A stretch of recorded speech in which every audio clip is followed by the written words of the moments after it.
항생제의 종류와 양에 그리고 기간에 비례해서 알레르기성 체질이 될 확률이 높다는 것이, 엄마가 좋은 자살을 만들고 그 세균을 잘 물려주고 아기가 잘 받았고, 그러면 이것을 꾸준하게 어떻게 해야지 관리할 수 있을까라는 팁을 드리자면은,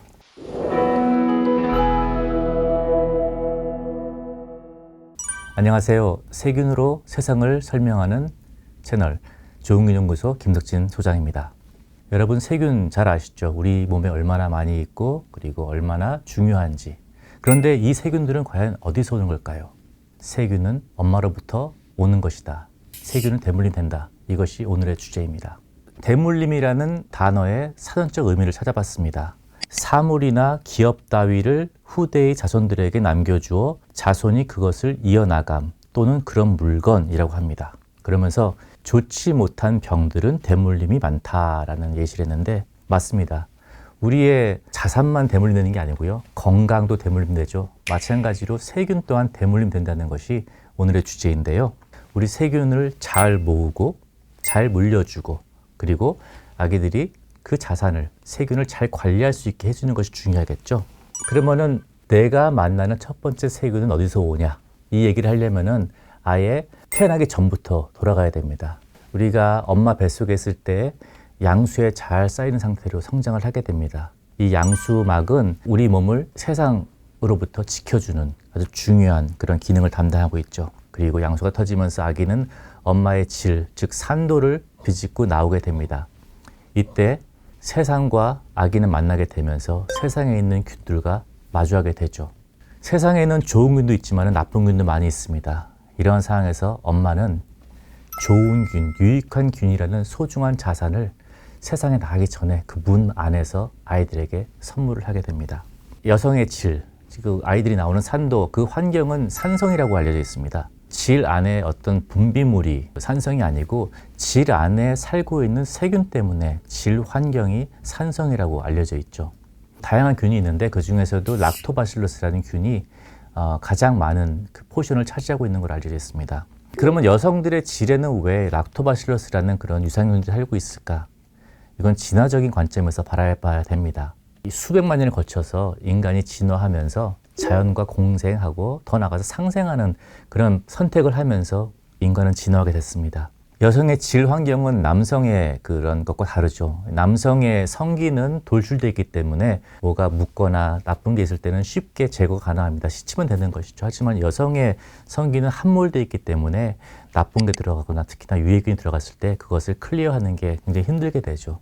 그래서 유해균이 들어왔을 때 그것을 막고자 좋은 균들이 미리 선점하고 그 자리를 지키고 있어서 유해균이 왔을 때 싸우기도 하고, 또한 유해균이 잘 살지 못하는 산성 환경을 만들어주는 것, 바로 그것이 락토바실러스들이 하고 있는 중요한 기능이라고 알려져 있습니다. 이 산도를 아기는 출산 과정에서 비집고 나오게 됩니다. 아기는 엄마 질벽에 붙어있는 유산균을 만나면서 유산균 샤워라고 말씀을 제가 드리는데요. 아기는 출산 과정에서 유산균 샤워를 통해서 엄마로부터 좋은 균을 받고, 또한 터진 양수와 질벽에 있는 유산균이 섞이죠. 이런 것들을 마시면서 유산균 칵테일이라고 비할 수 있겠죠. 이것들을 먹으면서 이 장에도 좋은 균들을 도포하게 됩니다. 바로 이러한 균들은 아무것도 없는 무방비 상태의 아기들의 피부와 장에 도달해서 1차적으로 유해균으로부터 우리 몸을 건강하게 지켜주는 1차 방어선 역할을 하게 됩니다. 이처럼 출산 과정은 엄마로부터 좋은 균을 물려받는 생존 방식이라는 걸 볼 수 있겠습니다. 그런데 안타깝게도 이런 경우가 모든 아기에게 생기는 것은 아닙니다. 어떤 아기들은 엄마의 산도를 통해서 태어나지 않게 되죠. 바로 제왕절개가 그 케이스입니다. 제왕절개로 태어난 아이들은 산도를 거치지 않고 엄마의 배를 절개해서 나오기 때문에 이 엄마의 질벽에 살고 있는 좋은 균들을 물려받을 수 있는 기회를 박탈당하게 됩니다.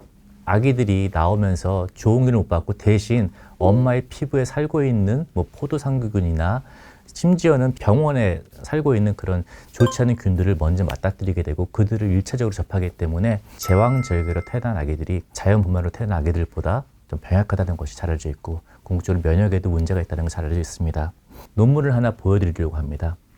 자연 분만으로 태어난 아기들과 제왕절개로 태어난 아이들의 분변을 검사해서 그 안에 유익균이 얼마 있는지를 살펴봤습니다. 이 지금 그래프는 비피도박테리아를 보여주는 것이고요. 태어난 지 3일 만에의 결과, 10일 후의 결과, 30일, 3달, 6개월 후에 장에 살고 있는 비피도박테리아의 분포의 차이를 보여줍니다. 그래프에서 볼 수 있다시피 제왕절개로 태어난 아기들은 이 자연 분만으로 태어난 아기들에 비해 가지고 비피도박테리아의 양이 초기에 현저하게 적게 된다고 보여지고 있습니다. 최초의 좋은 균들이 빨리 도착해서 장에 도착해서 이 자리를 잡는 것 중요한데 제왕절개로 태어난 아기들은 좋은 균을 장에 장착하는 데 어려움을 겪게 됩니다. 또 다른 논문이 있습니다. 이것은 좀 전에 보여드린 그 논문보다 10년 후에 나온 논문인데요. 저는 10년 전에는 균을 배양해서 봤다면 이것은 유전자 분석을 통해서 균들의 어떤 차이를 보여준 논문입니다. 그래서 검체가 엄마의 입에서 온 검체, 엄마의 피부에서 온 검체, 그리고 엄마의 질에서부터 온 검체가 있습니다. 그리고 아기는 두 부로 나눠가지고 제왕절개로 태어난 아기들, 그리고 자연 분만으로 태어난 아기들 이렇게 분류를 해가지고 이 아기들의 장내 세균의 구성이 어떤가를 봤습니다. 그래서 이 그래프에서 보시다시피 맨 왼쪽에 있는 그래프를 보면은 완전히 다른 것들과 차이가 있음을 볼 수 있습니다. 두 번째 그래프는 엄마의 질에서 온 균의 구성을 보여주는 건데요. 빨간색이 굉장히 많이 있죠. 이 빨간색이 제가 조금 전에 설명드렸던 질에 살고 있는 유익균, 락토바실러스가 많이 있는 게 보입니다.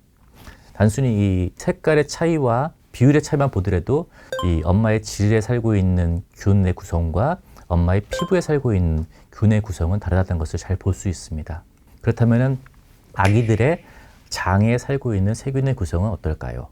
그 구성으로 봤을 때 락토바실러스가 매우 많은 부분을 차지하고 있다는 걸 볼 수 있습니다. 즉 자연분만으로 태어난 아이들의 장내 세균을 분석하면은 엄마의 질에 있는 세균들의 구성과 유사하다는 걸 볼 수 있습니다. 한편 제왕절개로 태어난 아기들의 그 경우가 5번째 막대 그래프입니다. 이 그래프는 엄마의 질의 그것과 유사하지 않고 엄마의 피부에 있는 구성과 많이 닮아 있죠. 특히나 옅은 청색이 바로 스테필로코커스라고 해서 이게 포도상규균입니다. 어떤 경우에는 문제가 될 수 있는, 그래서 아기들이 제왕절개로 태어나게 되면은 락토바실러스처럼 좋은 균을 받기 힘든 것뿐만 아니라 피부에 살고 있고 외부에 살고 있는 유해한 균들을 먼저 받게 되기 때문에 아이들이 건강에 문제가 생길 수 있다는 것을 우리가 유추할 수 있겠습니다. 만약에 엄마가 좋은 균을 물려줄 게 없다, 즉 물려줄 자산이 없을 경우 어떻게 될까? 이런 경우도 발생합니다. 임신 중에 문제가 있어서 항생제를 복용한 경우가 가끔 있습니다. 이런 경우에 항생제는 내 몸에 살고 있는 유익균을 파괴시키기 때문에 아기들에게 물려줄 좋은 균들을 잃게 됩니다. 초기 1기, 2기 정도의 엄마가 항생제를 먹었을 때는 별 큰 문제가 없이 보이다 이 마지막 3개월 정도의 항생제를 먹었을 경우에는 아기들한테 좋은 균이 전달이 힘들어지고 결국 그 이유 때문에 알레르기성 체질이 될 확률이 높아진다고 얘기를 합니다. 왜 그럴까요? 자연은 굉장한 회복 재생 능력이 있습니다. 그죠? 그래서 항생제를 만약에 초기에 먹었을 때 시간이 있기 때문에 자연이 회복될 수 있는 그런 기회가 어느 정도 있다. 근데 만약에 이 임신 말기에 항생제를 먹게 되면은 손상된 유익균 총이 다시 회복할 수 있는 시간적 여유가 없기 때문에 아기들에게 전달되기 힘들다라고 이해하시면 될 것 같아요. 좋은 균을 엄마가 잘 간직해서 잘 물려줬는데 관리가 잘못된 경우가 있습니다. 아기가 태어나서 다양한 이유 때문에 항생제를 먹게 되는 경우가 있습니다.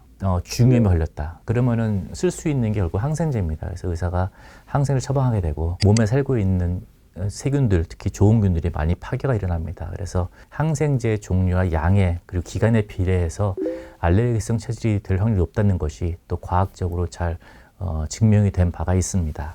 엄마가 좋은 자살을 만들고 그 세균을 잘 물려주고 아기가 잘 받았고 그러면 이것을 꾸준하게 어떻게 해야지 관리할 수 있을까라는 팁을 드리자면은 저는 모유가 매우 중요하다고 생각을 합니다. 모유는 단순히 영양성분만 있는 게 아니기 때문입니다. 모유에는 다양한 영양소 플러스 면역물질이 들어있고요. 아기들에게 필요한 유익균을 기를 수 있는 그런 아주 소중한 물질이 들어있고 모유를 먹는다는 것은 내 몸에 살고 있는 좋은 균들을 잘 키울 수 있는 그런 역할을 한다는 것을 말씀드릴 수 있겠습니다.